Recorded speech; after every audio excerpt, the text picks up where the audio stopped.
سبحان اللہ والحمد للہ۔ علیکم ورحمۃ اللہ وبرکاتہ۔ امید کرتی ہوں آپ سب لوگ خیریت سے ہوں گے اور ایمان کی بہترین حالتوں میں ہوں گے۔ ہم نے پچھلے لیسن میں سورہ بقرہ کی آیت نمبر 74 سے لے کے 82 تک کا ترجمہ اور تفسیر سیکھی تھی، جس میں ہم نے جہنم کی ایک وادی کے بارے میں پڑھا تھا جس کو ویل کہا جاتا ہے، اور ان لوگوں کے بارے میں پڑھا تھا جن کے دل پتھر کے کر دیا جاتے ہیں سزا کے طور پر، جو لوگ اللہ کی نافرمانی کرتے ہیں۔ نیکسٹ ہمارا جو لیسن ہے وہ ہے 83 سے لے کر 86 آیات سورہ بقرہ کی۔ تو چلے چلتے ہیں لیسن کی طرف۔ اعوذ باللہ من الشیطان الرجیم، میں پناہ مانگتا ہوں یا مانگتی ہوں اللہ کی شیطان مردود سے۔ بسم اللہ الرحمن الرحیم، شروع اللہ کے نام سے جو بڑا مہربان اور نہایت رحم کرنے والا ہے۔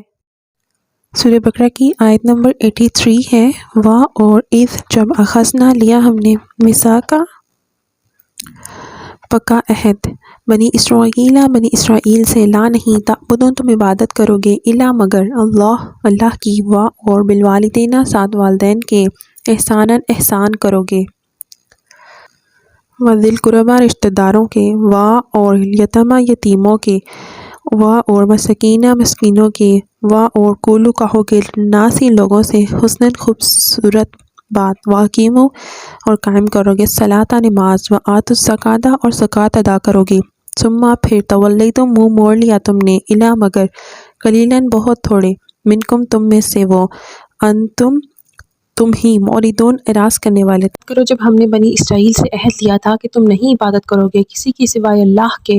اور والدین کے ساتھ نیک سلوک کرو گے، اور قرابت داروں کے ساتھ بھی، اور یتیموں کے ساتھ بھی، اور محتاجوں کے ساتھ بھی، اور لوگوں سے اچھی بات کہو، اور نماز قائم رکھو،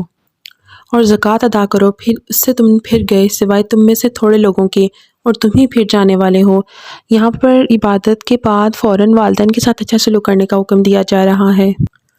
والدین کے ساتھ اچھا سلوک کرنے کا مطلب ہے کہ ان سے کوئی ایسی بات نہ کہی جائے جس سے انہیں تکلیف ہو، اور مرنے کے بعد صدقہ خیرات، تلاوت قرآن پاک اور اصالہ ثواب کرتا رہے۔ نیکسٹ آیت ہے، وا اور اذ جب اخذنا لیا ہم نے میثاقکم پختہ عہد تم سے، لا نہیں تسفکون تم بہاؤ گے دماءکم خون اپنے، وا اور لا نہیں تخرجون تم نکالو گے انفسکم اپنی جانوں کو یا اپنے لوگوں کو، من دیارکم اپنے گھروں سے، ثم پھر اقررتم اقرار کیا تم نے، وا اور انتم تم تشہدون تم گواہ ہو، اور جب ہم نے تم سے یہ عہد بھی لیا تھا کہ تم اپنا خون نہیں بہاؤ گے اور نہ ہی تم نکالو گے اپنے لوگوں کو ان کے گھروں سے، پھر تم نے اس کا اقرار کیا تھا مانتے ہوئے۔ یہاں پر ان آیات کا میں آپ کو بیک گراؤنڈ بتاتی چلوں کہ حضرت موسیٰ اور حضرت ہارون کے بعد حضرت یوشع بن نون کو قیادت ملی تھی، اور جب فلسطین فتح ہوا تو پہلا شہر جو فتح ہوا تھا اس کا نام جریکو تھا، اسے اردو میں اریحہ کہا جاتا ہے، اور 12 قبیلے تھے بنی اسرائیل کے، اور انہوں نے 12 حکومتیں قائم کر لی تھیں، اپنی ایک مرکزی حکومت نہیں بنائی تھی، اور مدینے کے قریب یہود کے 3 قبیلے آباد ہو گئے تھے، بنو نذیر، بنو قینقاع اور بنو قریظہ، اور مدینے کے اندر اس کے 2 قبیلے آباد تھے، اوس اور خزرج، تو انہوں نے اپنے اپنے حلیف مقرر کر لیے ہوئے تھے۔ بنو قریظہ جو ہیں وہ اوس کے حلیف تھے، اور بنو نذیر اور بنو قینقاع خزرج کے حلیف تھے، اور اوس اور خزرج کا معمول تھا کہ وہ آپس میں آئے دن لڑتے تھے، جنگ کرتے تھے،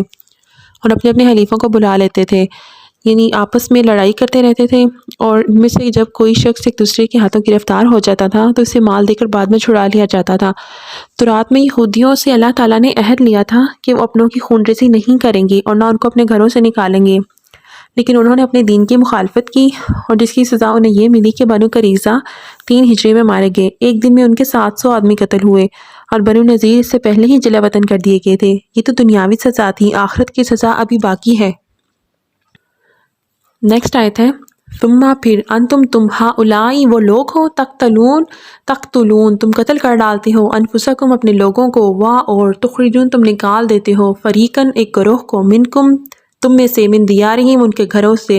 تظاہرون تم غلبہ پاتے ہو یا چڑھائی کرتے ہو، علیہم ان کے اوپر، بالاسم ساتھ گناہ کے، والعدوان اور زیادتی کے، وان اور اگر یاتوکم وہ آ جائیں تمہارے پاس، اسرا قیدی بن کر، تفادوہم تم فدیہ لیتے ہو ان سے، وا اور ہوا وہ محرم حرام کیا گیا تھا، علیکم تمہارے اوپر، اخراجہم نکالنا ان کو، کیا فتؤمنون تم مانتے ہو، ببعض ساتھ بعض کے، الکتاب کتاب کی، وتکفرون اور تم کفر کرتے ہو، ببعض ساتھ بعض کے، فما تو نہیں، جزاء جزا ہوگی، من جو کوئی یفعل کرتا ہے، ذالک یہ، منکم تم میں سے، الا سوائے، خزی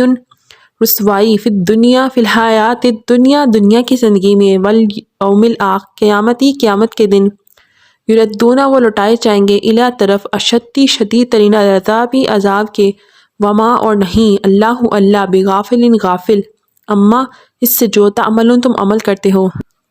اور پھر تم ہی وہ لوگ ہو کہ اپنے ہی لوگوں کو قتل بھی کرتے ہو اور اپنے ہی لوگوں میں سے کچھ کو ان کے گھروں سے نکال دیتے ہو، ان پر چڑھائی کرتے ہو گناہ اور ظلم و زیادتی کے ساتھ، اور اگر وہ قیدی بن کر تمہارے پاس آئیں تو تم فدیہ دے کر انہیں چھڑاتے ہو، حالانکہ ان کا نکال دینا ہی تم پر حرام کیا گیا تھا۔ تو کیا تم کتاب کے ایک حصے کو مانتے ہو اور ایک کو نہیں؟ تو نہیں ہے کوئی سزا اس کی جو یہ حرکت کرتے ہیں تم میں سے سوائے ذلت و رسوائی کے دنیا کی زندگی میں، اور قیامت کے روز وہ لوگ لوٹا دیے جائیں گے شدید ترین عذاب کی طرف، اور اللہ تعالیٰ غافل نہیں ہے اس سے جو تم کر رہے ہو۔ یہاں پر جو ایک بات کی گئی ہے کہ تم کتاب کے ایک حصے کو مانتے اور ایک کو نہیں، تو اس کا مطلب یہ ہے کہ یہودی جو تھے وہ کتاب کے پہلے حصے کو نہیں مانتے تھے، کہ جس میں کہا گیا تھا کہ انہوں نے آپس میں جنگ ہی نہیں کرنی، اس کو نہیں مانتے تھے، آپس میں خون ریزی کرتے تھے، لوگوں کو گھروں سے نکالتے تھے۔ لیکن جو اس کا دوسرا حصہ تھا کہ اگر کوئی قیدی بن جائے تو اسے مال دے کر چھڑا لیں، اس حصے کو مانتے تھے کہ اگر وہ کوئی قیدی بن کر آ جاتا تھا تو اس کو مال دے کر پیسے دے کر چھڑا لیتے تھے۔ نیکسٹ آیت ہے اولئک یہی لوگ، الذین وہ ہیں، وہ لوگ ہیں اشتروا جنہوں نے خرید لی الحیات الدنیا دنیا کی زندگی بالآخرت بدلے آخرت کے، فلا تو نہیں یخفف ہلکا کیا جائے گا عنہم ان سے العذاب عذاب، ولا اور نہیں ہم وہ ینصرون مدد کیے جائیں گے۔